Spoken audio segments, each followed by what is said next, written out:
সমস্ত জল্পনা কল্পনা, বাধা বিপত্তি, ব্যারিকেড উপেক্ষা করে এনসিপি নেতারা নাহিদ, হাসনাত, শারজিস, নাসিরউদ্দিন পাটোয়ারি, ডাক্তার মাহমুদা মিতুরা তাদের মঞ্জিলে মকসুদে পৌঁছে এক নতুন ইতিহাস সৃষ্টি করেছে। রাজনীতিতে আজকে একটা নতুন অধ্যায় তৈরি হয়েছে।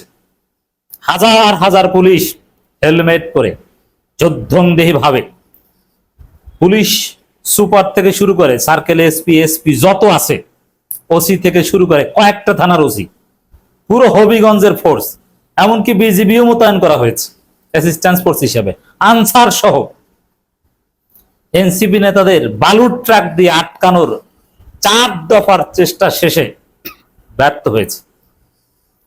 পুলিশকে ধাক্কা দিয়ে, ধমক দিয়ে, দাস্তাদস্তি করে, ছাত্রদল বিএনপির হামলা অতিক্রম করে হবিগঞ্জের মাটিতে প্রবেশ করেছে এনসিপি নেতারা, নাহিদ ইসলামরা, হাসনাত আব্দুল্লাহরা, শারজিস আলমরা, নাসিরউদ্দিন পাটোয়ারিরা।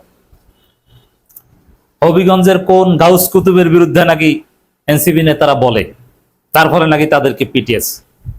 এনসিপি যা করেছে, আজকে পুরো প্রশাসনকে বোকা বানিয়ে, প্রশাসনকে উপেক্ষা করে, তাদেরকে নাকানি চুবানি খাওয়াই কিছু হটিয়ে যেভাবে থানায় ঢুকে মামলা করেছে। এবং নাহিদ ইসলামের একটা বক্তব্য শুনলাম, স্পষ্ট কথা, যে মামলা না করে এখান থেকে আমরা নড়ছি না, মামলা হবে, তারপরে তারা মৌলভীবাজার যাবে। তো দর্শক, এরকম ঘাটতারামি এবং তার সফলতা রাজনীতিতে এটা একটা ইতিহাস, এটা শিক্ষা। নিজের দলের কর্মীরা আক্রান্ত হয়েছে, হাইকমান্ড ছুটে গিয়েছে, ঢাকায় বিক্ষোভ হয়েছে, যে মামলা করিয়েছে, এরপরে ওই মামলার মাধ্যমে সন্ত্রাসীদের গ্রেপ্তারে বাধ্য করাবে। আমি পুলিশের চোখে মুখে হতাশা দেখেছি, ভয়ে থরথর করে কাঁপছে। এরা কারা? হাসনাত আব্দুল্লাহ যখন হুঙ্কার গর্জন দিচ্ছেন, নাসিরউদ্দিন পাটোয়ারি যখন ধমক দিচ্ছেন, নাহিদ ইসলাম যখন আঙ্গুল উঁচু করে কথা বলছেন, তখন পুরো পুলিশ প্রশাসন থর থর করে কাঁপছে। কেন? এরা কারা? এরা তো পুরো হাসিনা বাহিনীকে ধসিয়ে দিয়েছিল। এই পুলিশ, এই সবাই ওই সময় চাকরি করত 24 জুলাইতে। এই নাহিদরা তো এই পুলিশকে পরাজিত করে 5 আগস্টের বেশ আগেই তাদেরকে গর্তে ঢুকিয়ে দিয়েছিল। এদের সাথে বাড়াবাড়ি করছি আমরা না, এটা তো কঠিন। তারা ভয় পাচ্ছিল, তাদের কথাবার্তা যখন হাসনাত আব্দুল্লাহরা বারবার প্রশ্ন করছিল, আপনারা আমাদেরকে নিরাপত্তা দিবেন, আপনারা আমাদেরকে বাধা দেন কোন আইনে আছে, আপনারা নিরাপত্তা দিতে পারলে দিবেন, সহযোগিতা করতে পারলে করবেন, নইলে আমাদেরকে যেতে দিন। মুখ শুকিয়ে গেছে, একটু পরপর পানি খাচ্ছিল। রাজনীতি করলে এরকমই করা উচিত।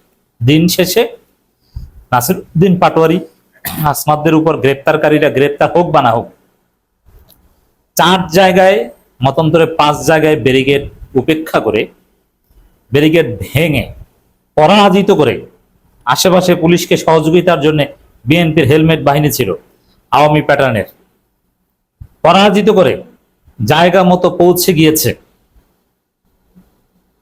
এই যে ঘটনা, এটাই হচ্ছে বিজয়। এর চাইতে বেশি কিছু লাগে না। সরকারি দল সারা বাংলাদেশে এখন ভয়ের মধ্যে থাকবে। এবং কেউ কেউ বলছেন যে এনসিপি কে ঠিক মতো ডিল না করতে পারলে তো আমাদের ক্ষমতা টিকবে না, আমরা তো দেশ চালাতে পারবো না। আবার কেউ কেউ বলছেন না, ওদের সাথে ফাজলামি করা যাবে না।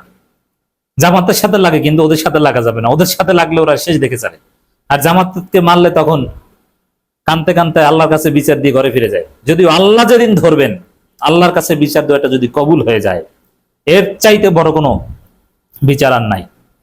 কিন্তু রাজনীতিতে মায়ের বদলে মায়ের আপনাকেই দিতে হবে। আল্লাহ সব শাস্তি ইনস্ট্যান্ট দেন না। হোয়াটএভার, আজকে যা দেখিয়েছে নাসিরউদ্দিন পাটোয়ারিরা, সত্যি এটা একটা ইতিহাস সৃষ্টি। এটা বিরোধী দলীয় রাজনীতির একটা মাইল ফলক হয়ে থাকবে। সর্বশেষ খবর দর্শক দেখেন, 4 স্থানে আটকের পর লিখিত অভিযোগ দিতে হবিগঞ্জ পুলিশ ক্যাম্পে এনসিপির নেতারা। আমরা দেখতে পাচ্ছি সেখানে নাসিরউদ্দিন পাটোয়ারি সে পুলিশের যে বড় চেয়ারের পাশে, নাহিদ ইসলাম সামনে, সরোয়ার তুষার আছেন সম্ভবত, হাসনাত আব্দুল্লাহ পাশে বসা, বেশ কয়েকজন এমপি। তারপরে একজন লিখছেন, লিখিত অভিযোগ দিচ্ছেন। এই অভিযোগ পুলিশ নেবে, পুলিশের বাপ নিবে। এনসিপি ছেলেদের মামলা না নিয়ে পারে না। এখন এই ঘটনার আরো অনেক তাৎপর্য আছে, সেটা ভিন্ন আলাপ, কিন্তু ইনস্ট্যান্ট আমরা দেখেছি এটা এখানে রাজনীতি খোঁজাটা এটা সেকেন্ডারি, কখনো এটা প্রাইমারি হতে পারে না। যেমন একটা রাজনীতি নিয়ে আলাপ হচ্ছে যে এটা এনসিপি কে জামাতকে উপেক্ষা করে প্রধান বিরোধী দল বানানোর একটা প্রজেক্ট। এই যে এনসিপি বিএনপি যে ঝামেলা, যে জামাতের সাথে বিএনপির তো মারামারি নেই, মারামারি তো এনসিপি বিএনপি, হয়তো বিরোধী দল, কার্যকর বিরোধী দল তো আসলে এনসিপি। যত গ্যাঞ্জাম ফাসাদ বাংলাদেশ উত্তাল হয়তো এনসিপি কে ঘিরে, জামাতকে ঘিরে তো হয় না। জামাতের লোকজন তো কিছুই করে না, তারা তো ধনছে বিরোধী দল। এনসিপি কে এখানে কার্যকর বিরোধী দল বানানোর একটা প্রজেক্ট আছে বলে কেউ কেউ ব্যাখ্যা করছেন, এটা আমিও ব্যাখ্যা করি, কিন্তু সেটা সেকেন্ডারি। আমরা এখানে দেখছি যে ছাত্র শক্তির সেলের চোখ একদম নষ্ট করে ফেলা হয়েছে, চিরতরে অন্ধ করে দেওয়া হয়েছে।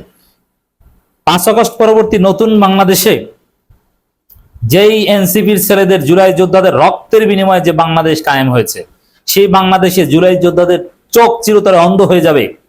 আর সেখানে আপনি রাজনীতি খুঁজবেন, এটা হতে পারে না, এটা পরের বিষয়। মোটিভ যাই থাক, জুলাই যোদ্ধার চোখ অন্ধ করে দেওয়া হয়েছে, আরো অনেক জুলাই যোদ্ধার রক্তাক্ত হয়েছে। এবং আমরা দেখেছি ভিডিওতে কিভাবে সার্জিসের উপর হামলা করা হয়েছে, কিভাবে নাসিরউদ্দিন পাটোয়ারিকে পেটানো হয়েছে। এই সার্জিস, নাসিরউদ্দিন পাটোয়ারি এরা কারা? এরা জুলাই যোদ্ধা। এদের কথা আলোচনায় আসলেই সমস্ত রাজনীতির ঊর্ধ্বে আমার মনে পড়ে যায় 24 জুলাই আগস্টের ঘটনা। কি করেছিল এই নাসিরউদ্দিন পাটোয়ারি, সার্জিসরা? এরা যদি জীবনের ঝুঁকি নিয়ে যুদ্ধ না করতো তাহলে আমরা বাংলাদেশে আসতে পারতাম না, তারেক রহমান বাংলাদেশে এসে প্রধানমন্ত্রী হতে পারতেন না। অতএব এদের পাশে আপনাকে থাকতে হবে। এরা রাজনীতি করবে, রাজনীতিতে ভুল করবে, আমরা সমালোচনা করব, কিন্তু আপনি চোখ অন্ধ করে ফেলবেন, এর শেষ দেখে ছাড়তে হবে। যার ফলে আমাদের সবার দায়িত্ব। এবং দেখেন বিএনপির কি ক্ষতি হয়েছে, বিএনপি ফেসিবাদী আচরণ করছে, এটা পুরো বাংলাদেশ একবার দেখেছে যে কিভাবে হাজার হাজার পুলিশ দিয়ে, রাস্তায় ব্যারিকেড দিয়ে বিরোধী দলীয় বাচ্চা নেতাদের ফেরাতে চায়। বিএনপির ইমেজ আছে? নাই। এরপরে সেই বিএনপির ব্যর্থতার গ্লানির যে ইতিহাস, বালুর ট্রাকের ইতিহাস বিএনপির লজ্জাজনক একটা অধ্যায়। বালুর ট্রাক এই শব্দের উচ্চারণ করলেই বিএনপি খেপে যায়। এই জন্য দেখবেন যে বিভিন্ন নাটক, সিনেমা কিংবা শর্ট ফিল্ম কিংবা টিকটক রিলস এগুলো বানায় পোলাপানে। যে আপনি যদি ফোনে কথা বলেন যে ভাই বালুর ট্রাক আসছে, আমার তো বালু লাগবে 2 ট্রাক, আপনার বালুর ট্রাক এখনো পাঠান না কেন? ওই খাম্বার পাশে বালুর ট্রাকটা রেখে তারপরে বালু লোড করিস, এটা বললে ওরা চেতে যায়। তা বালুর ট্রাক বিএনপির একটা লজ্জাস্কর, একটা গ্লানিময় একটা অধ্যায়। সেই বালু ট্রাকের ছবি এই প্রজন্মের যারা দেখে নাই, কারণ 2013 সালে তো অনেকে ছোট ছিল, এই প্রজন্মের যারা বালু ট্রাকের ছবি দেখে নাই, এরা সবাই বালু ট্রাকের সাথে পরিচিত হলো। আজকে বালু ট্রাক বাংলাদেশে ভাইরাল, বিএনপির মান সম্মানে 12টা বাজছে। এই জন্যই বলছে এটা একটা নতুন ইতিহাস এবং হাসনাত সার্জিসদের একটা ঐতিহাসিক বিজয়।